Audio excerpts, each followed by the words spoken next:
ஓம் cream ஆதித்யாய ச சோமாய மங்களாய புதாய ச குரு சுக்ர சனிப்பியச்ச ராகவே கேதவே நமக.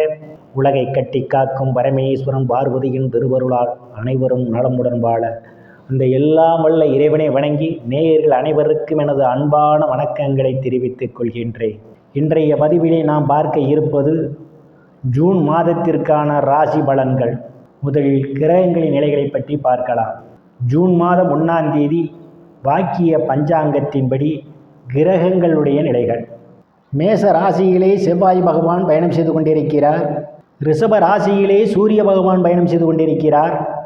மிதுன ராசியிலே புதன் பகவானும் சுக்கிர பகவானும் பயணம் செய்து கொண்டிருக்கிறார்கள். கடக ராசியிலே குரு பகவான் பயணம் செய்து கொண்டிருக்கிறார். சிம்ம ராசியிலே கேது பகவான் பயணம் செய்து கொண்டிருக்கிறார். கும்ப ராசியிலே ராகு பகவான் பயணம் செய்து கொண்டிருக்கிறார். மீன ராசியிலே சனீஸ்வர பகவான் பயணம் செய்து கொண்டிருக்கிறார். இந்த மாதம் 3 கிரகங்கள் இடப்பெயர்ச்சி ஆகின்றன. ஜூன் மாதம் 9ஆம் தேதி மிதுன ராசியிலே பயணம் செய்து கொண்டிருக்கின்ற சுக்கிர பகவான் கடக ராசிக்கு இடப்பெயர்ச்சி ஆகிறார். ஜூன் மாதம் 15ஆம் தேதி ரிஷப ராசியிலே பயணம் செய்து கொண்டிருக்கின்ற சூரிய பகவான் மிதுன ராசிக்கு இடப்பெயர்ச்சி ஆகிறார். ஜூன் மாதம் 19ஆம் தேதி மேச ராசியிலே ஆட்சி பலத்தோடு பயணம் செய்து கொண்டிருக்கின்ற செவ்வாய் பகவான் ரிஷப ராசிக்கு இடப்பெயர்ச்சி ஆகிறார்.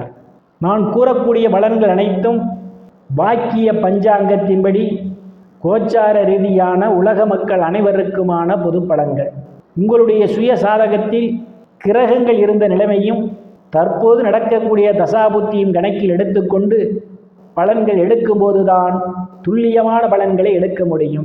உங்களுக்கு துல்லியமான பலன்கள் நீங்கள் தெரிந்து கொள்ள விரும்பினால் உங்களுடைய பெயர், பிறந்த தேதி, பிறந்த நேரம், பிறந்த ஊர் ஆகியவற்றை எனது வாட்ஸ்அப் எண்ணிற்கு அனுப்பி வைத்து பலன்களை தெரிந்து கொள்ளலாம்.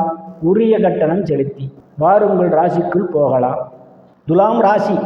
ராசியில எந்தவித கிரகங்களும் இல்லை. ராசிநாதன் சுக்கிர பகவான் இந்த மாதம் பாக்கியஸ்தானத்திலும் தொழில் ஸ்தானத்திலும் அவர் பயணம் செய்வதாலும் தனங்குடும்ப வாக்கு ஸ்தானாதிபதியும் களத்திர ஸ்தானாதிபதியுமான செவ்வாயினுடைய பார்வை ராசியிலே விழுவதால் உங்களுடைய செயல்பாடுகளில் வேகம் நிறைந்திருக்கும் எந்த ஒரு செயலையும் வெற்றி முனைப்போடு செய்து முடிப்பீர்கள். பெயர் புகழ் அந்தஸ்து நிறைந்து சந்தோஷம் நிலவக்கூடிய மாதமாகவே இந்த மாதம் உங்களுக்கு அமைய காத்து கொண்டிருக்கின்றது. தனங்குடும்ப வாக்குஸ்தானத்திலே எந்தவித கிரகங்களும் இல்லை. தனங்குடும்ப வாக்குஸ்தானாதிபதி களத்திரஸ்தானத்திலே பயணம் செய்து கொண்டிருப்பதும் தனங்குடும்ப வாக்குஸ்தானத்தை தனகாரகன் என்று சொல்லக்கூடிய குரு பகவான் பார்வையிடுவதாலும் பொருளாதாரம் மேம்படக்கூடிய மாதமாகவே இந்த மாதம் உங்களுக்கு அமைய காத்து கொண்டிருக்கின்றது. நீங்கள் எதிர்பார்த்து கொண்டிருந்த இடங்களில் இருந்தெல்லாம் பண வரவுகள் தாராளமாக கிடைக்கும். உங்களுடைய பேச்சிலே ஒரு தெளிவு இருக்கும். சாதுரியமாக எதையும் பேசி எளிதில் சாதித்து விடுவீர்கள். உங்களை சுற்றி உள்ளவர்கள்லாம் உங்கள் பேச்சுக்கு மதிப்பு மரியாதையும் கொடுப்பார்கள். குடும்பத்திலே ஒற்றுமை நிலவக்கூடிய மாதம் இந்த மாதம். சிலர் வீட்டுக்கு தேவையான ஆடம்பர பொருட்கள்லாம் வாங்குவதற்கான ஒரு சூழலும் ஏற்படும். தைரிய வீரியஸ்தானத்தில் எந்தவித கிரகங்களும் இல்லை. தைரிய வீரியஸ்தானத்தை சனீஸ்வர பகவான் பார்வையிடுவதால் எதிரிகளெல்லாம் உங்களை கண்டு அஞ்சுவார்கள். எதிரிகளால் இதுவரை இருந்து வந்த தொல்லைகள் எல்லாம் அகலும். இளைய சகோதர சகோதரிகளுடன் அனுசரித்து போவது நல்லது. இல்லையில் உங்களுக்கும் அவர்களுக்கும் இடையே கருத்து மோதல் ஏற்படுவதற்கான ஒரு சூழலும் உண்டு. சுகஸ்தானத்தில் எந்தவித கிரகங்களும் இல்லை. சுகஸ்தானத்தை குரு பகவான் பார்வையிடுவதால் தாயினுடைய அன்பும் ஆதரவும் நிறைந்திருக்கும். தாயார் உங்களுக்கு பக்க பலமாக இருப்பார். சிலர் தாய் வழி உறவுகளால் மேன்மை அடைவீர்கள். உயர்கல்வி படிக்கக்கூடிய மாணவ மாணவிகள் எல்லாம் படிப்பிலே சிறந்து விளங்குவார்கள். ஆசிரியருடைய நன்மதிப்பையும் பாராட்டையும் பெறுவார்கள். சில மாணவ மாணவிகள் போட்டித் தேர்விலே வெற்றியினையும் பெறுவதற்கான ஒரு சூழல் உண்டு. சிலர் பூமி வீடு வாகனம் வாங்குவதற்கான யோகமும் உண்டு. சிலர் பழைய வாகனத்தை மாற்றி புதிய வாகனம் வாங்குவதற்கான வாய்ப்புகளும் தேடி வரும். ரியல் எஸ்டேட் நடத்துபவர்களுக்கெல்லாம் இது ஒரு பொன்னான காலமாகும். கூடுதலான வருவாயை காண்பீர்கள். விவசாய தொழில் செய்து கொண்டிருப்பவர்களுக்கெல்லாம் விவசாயத்திலே நல்ல முன்னேற்றத்தை காண முடியும். உறவினர்களிடம் இதுவரை இருந்து வந்த மனக்கசப்புகள் எல்லாம் மாறி நல்ல நட்புணர்வு ஏற்படும். பூர்வ புண்ணிய ஸ்தானத்திலே ராகு பகவான் பயணம் செய்து கொண்டிருப்பதால் சிலருக்கு குழந்தைகளால் மன உளைச்சல்கள் ஏற்படும். குழந்தைகள் உங்கள் பேச்சை கேட்க மாட்டார்கள். குழந்தைகள் விஷயத்தில் கூடுதல் கவனம் எடுத்துக்கொள்ள வேண்டும். ருணரோக சத்துரு ஸ்தானத்திலே சனீஸ்வர பகவான் பயணம் செய்து கொண்டிருப்பதும் ருணரோக சத்துரு ஸ்தானாதிபதி குரு பகவான் தொழில் ஸ்தானத்திலே அமர்ந்து கொண்டு ருணரோக சத்துரு ஸ்தானத்தை பார்வையிடுவதால் வங்கி மற்றும் நிதி நிறுவனங்களில் கடனுக்காக விண்ணப்பித்திருந்தால் உங்களுக்கு எளிய முறையில் கடன் கிடைப்பதற்கான ஒரு சூழல் உண்டு. நீங்கள் பணி செய்யக்கூடிய இடத்திலே சக பணியாளருடைய அன்பும் ஆதரவும் உங்களுக்கு நிறைந்திருக்கும். சிலருக்கு எதிரிகளால் இதுவரை இருந்து வந்த தொல்லைகள் எல்லாம் அகலும். சிலர் பழைய கடனை அடைத்து புதிய கடன் வாங்குவதற்கான வாய்ப்புகளும் தேடி வருகின்றது.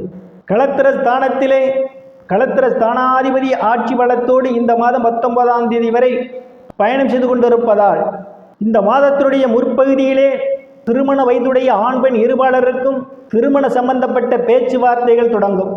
கணவன் மனைவியிடையே ஒரு அந்யோன்யம் நிகழும். வேலை விஷயமாகவும் கருத்து வேறுபாடு காரணமாகவும் பிரிந்த தம்பதிகளெல்லாம் ஒன்று சேருவதற்கான ஒரு சூழலும் உண்டு. கூட்டுத் தொழிலில் அபரிமிதமான முன்னேற்றம் உண்டு. ஆனால் 19ஆம் தேதிக்கு பிறகு கூட்டுத் தொழில் கூடுதல் கவனம் எடுத்துக்கொள்ள வேண்டும். கணவன் மனைவியிடையே ஒருவருக்கு ஒருவர் அனுசரித்து போக வேண்டும். அஷ்டமஸ்தானத்திலே சூரிய பகவான் பயணம் செய்து கொண்டிருப்பதும் அஷ்டமஸ்தானத்தை சனீஸ்வர பகவான் பார்வையிடுவதாலும் எந்த ஒரு புதிய முயற்சிக்கும் கூடுதல் கவனம் எடுத்துக்கொள்ள வேண்டும். தேவையில்லாமல் அடுத்த பிரச்சனைகள் தலையிடுவதை தவிர்த்துக் கொள்வது மிகவும் நல்லது. இல்லையே மன உளைச்சல்கள் உங்களுக்கு ஏற்படும். பாக்கியஸ்தானத்திலே பாக்கியாதிபதி ஆட்சி பலத்தோடு பயணம் செய்து கொண்டிருப்பதால் தந்தையினுடைய அன்பும் ஆதரவும் உங்களுக்கு நிறைந்திருக்கும். தந்தை உங்களுக்கு பக்க பலமாக இருப்பார். தந்தை வழி சொத்துக்களில் ஏதேனும் பிரச்சனைகள் இருந்தால் அவை உங்களுக்கு சாதகமான முடிவுக்கு வரும்.